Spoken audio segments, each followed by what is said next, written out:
O Oscar tá chegando, né? Pois hoje eu trouxe para você as 10 maiores injustiças cometidas na história do Oscar. Vem comigo.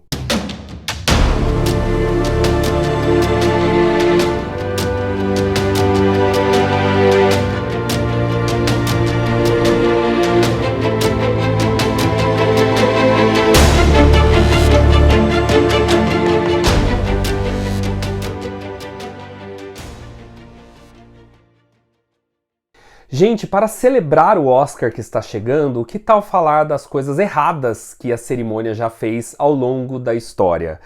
Pois a lista é enorme, eu fiz uma seleção daquelas que realmente causaram revolta entre críticos, perdedores e até mesmo os vencedores. Vamos a ela.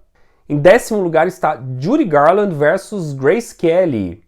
No ano de 1954, a Judy Garland tinha estrelado um filme chamado Nasce uma Estrela e que todo mundo aplaudiu ela já havia ganhado o Globo de Ouro e ela era favoritíssima ao Oscar. Mas quem ganhou naquele ano foi a Grace Kelly e ela nem merecia porque foi num papel bem pequeno, bem menor, uma atuação morna. Dizem as más línguas que a Judy Garland não ganhou porque ela estava um pouco afastada do cinema na época por conta de conflitos e de problemas na sua vida pessoal.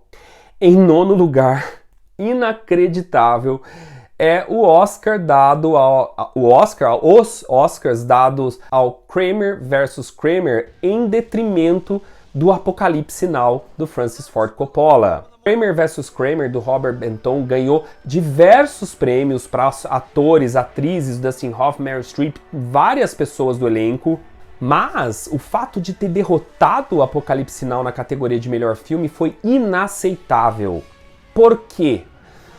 Muitos alegam que as filmagens do Apocalipse Now elas de fato foram caóticas, envolvendo drogas, abusos e desmaios e surtos de todo mundo, abuso de todo tipo, fora abuso de gasto de dinheiro, e que isso rodou muito os estúdios de Los Angeles. É inaceitável, porque o filme acabou sendo uma obra-prima, uma das grandes obras-primas sobre a Guerra do Vietnã.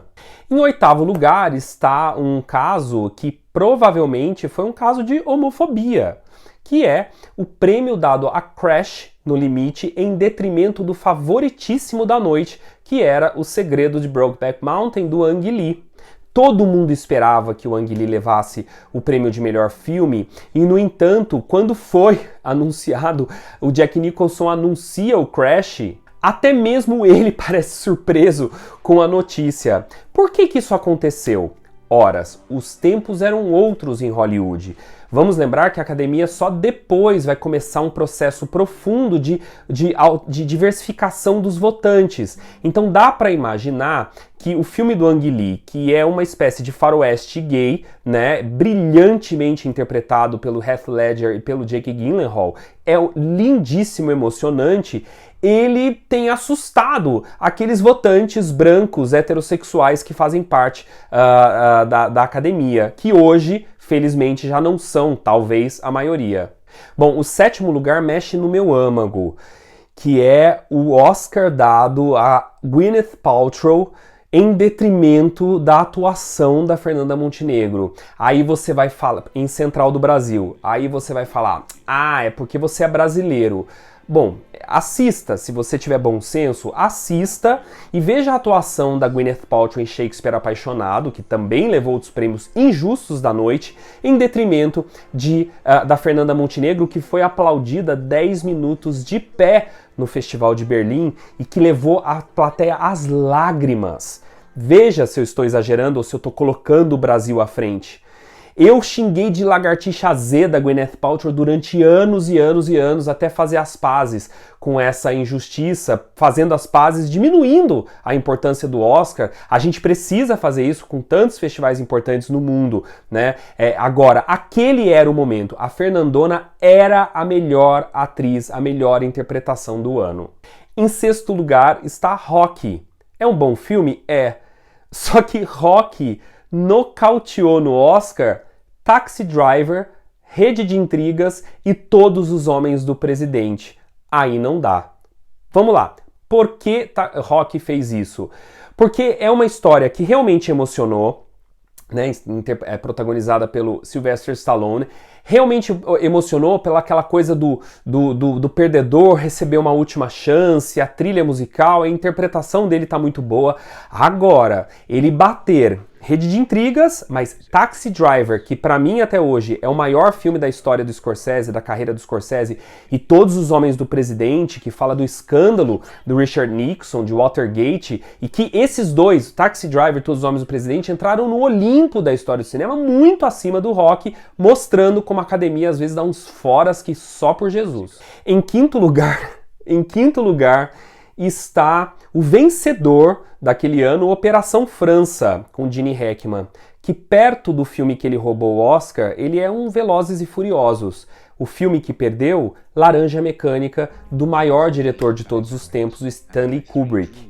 Laranja Mecânica é um dos filmes mais cultuados da história do cinema, um dos filmes mais foi um dos fenômenos, inclusive, de bilheteria naquele ano. Para vocês terem uma noção, esse filme que conta a história de uma sociedade distópica, onde não há muitas regras morais, se passa na cidade de Londres. Ele tem talvez o maior e mais bem feito trabalho de direção de arte em toda a história do cinema. O trabalho de composição dos personagens, de arte, de figurino, de adereços, de objetos de cena são espetaculares. Laranja Mecânica, além da estética, além da técnica, tem uma história que te faz pensar em várias questões de bússolas morais e perde pro pro Operação França. Bom, o meu quarto lugar é polêmico, muitos aqui vão achar que não é injustiça, eu considero injustiça, porque oportunismo para mim tem uma carga de injustiça. De novo, insisto no mesmo tema, o ano em que o nosso grande filme central do Brasil perdeu para o italiano A Vida é Bela, do Roberto Benigni. Central do Brasil, na minha opinião, foi a maior chance que nós já tivemos de ganhar essa estatueta de melhor filme estrangeiro que muita gente almeja, muita gente aqui do Brasil almeja, e que, claro, seria muito importante sim para a visibilidade do audiovisual brasileiro.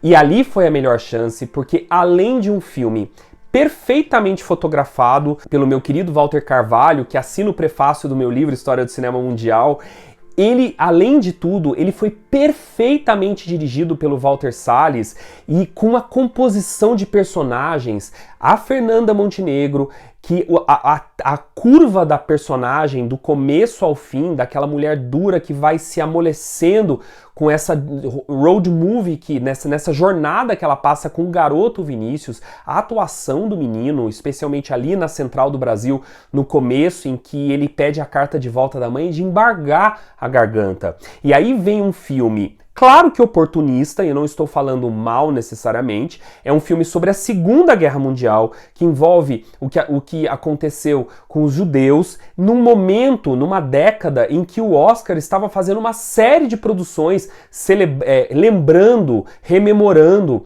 os 50 anos do fim da Segunda Guerra Mundial. O Roberto Benigni foi muito esperto, oportunista, e levou essa produção, que claro, é uma grande produção, mas para mim ela não chega aos pés artisticamente de Central do Brasil. Bom, em terceiro lugar, para quem é da área de cinema, sabe que o filme Cidadão Kane, do Orson Welles, é, para muitos, considerado o maior filme americano de todos os tempos. Pois bem, o maior filme americano de todos os tempos perdeu para um filme chamado Como Era Verde Meu Vale, dirigido pelo John Ford. Veja, o filme do John Ford é esplendoroso, que conta a história de um garoto meio semi-biográfico e a trajetória dele, e que no começo do filme ele fala que está abandonando o vale dele, que é um vale que trabalha com exploração de carvão, que tem uma mina de carvão. E ali você está acompanhando esse garoto que conta a história e na verdade você está acompanhando dramas familiares, a mudança do mundo, né? Da economia, da exploração do trabalhador. É lindo o filme do John Ford. Mas bater Cidadão Kane é impensável. Cidadão Kane foi o maior filme do Orson Welles. Cidadão Kane é reverenciado no mundo inteiro, faz parte do cinema moderno americano. A Cahiers du Cinéma francesa analisou por páginas e páginas a estética e as técnicas que o Orson Welles utilizou. A abertura que imita a linguagem documental do filme é esplendorosa. A ideia do Rosebud, que ele não explica, não deixa claro, o uso das lentes com profundidade. Cidadão Kane é esplendoroso. Mas por que perdeu? Por duas razões. Primeiro, porque o John Ford tinha uma dificuldade natural de ganhar prêmio de melhor filme, porque ele é um cara que trabalhou muito com faroestes, e a academia sempre teve um receio de dar prêmios de melhor filme e diretor para faroestes, porque você sabe, faroeste tem um problema grave, né? Conta a história de uma América que matava, que submetia negros, inferiorizava negros, mulheres e torturava e matava indígenas. Então, pegaria mal pro Oscar dar prêmios como esse. Quando o John Ford faz um filme que não é um faroeste, aí ele ganha. Mas a outra razão é o fato de que Cidadão Kane não ganhou porque o Orson Welles cutucou magnatas de mídia que existiam na época e que, inclusive, tentaram boicotar o filme para estrear e também na cerimônia. Não conseguiu, mas talvez indiretamente não deu o prêmio ao Orson Welles. Bom, em segundo lugar está o filme Oliver, que bateu 2001, Uma Odisseia no Espaço, que se você já se inscreveu no meu canal sabe que é o maior filme de todos os tempos. Se você discorda, pega aqui um episódio no meu canal, que é um dos que mais viralizou, que teve mais comentários, eu explico racionalmente, com 10 razões pelas quais 2001 é o maior filme de todos os tempos. E perdeu para Oliver. Ganhou um prêmio técnico do Oscar apenas, mas devia ter ganhado tudo.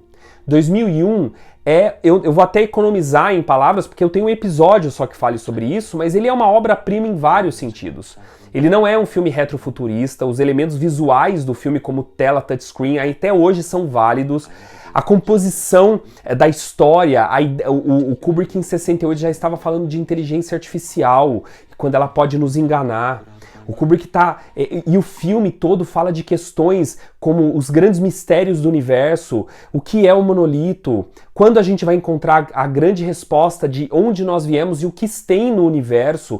Tudo isso ele discute num filme corajosíssimo, que tem muitos minutos de black no começo e muitos minutos de cenas que se passam numa terra onde há o pré-homem e que não tem nenhum diálogo. 2001 é a obra-prima de todos os tempos que perdeu o Oscar. E por que a maior injustiça do Oscar de todos os tempos? Porque até mesmo os diretores que já foram premiados nas categorias de melhor direção e filme, como Martin Scorsese, já declararam publicamente ser ele o maior mestre de Hollywood. Ora, os diretores, quando Stanley Kubrick morreu, a Warner Bros., que tinha feito o seu último filme, fez um documentário espetacular sobre a carreira do Stanley Kubrick, e você tem que ver a quantidade de astros, atores, atrizes, diretores, roteiristas que falam sobre ele. A Warner também fez um documentário que está na Max, que eu já indiquei aqui no canal, celebrando 100 anos do estúdio, e lá tem um trecho em que se fala do Stanley Kubrick. Olha como os diretores, olha como o estúdio fala sobre ele. Stanley Kubrick nunca ter ganho o Oscar é certamente a maior injustiça de todos os tempos, mas que também sirva de alento para lembrar que prêmios não são o único critério de comprovar o talento ou a força de um artista. Há vários outros componentes importantes que devem ser levados em consideração. Mas, pô, que vexame, hein, Oscar?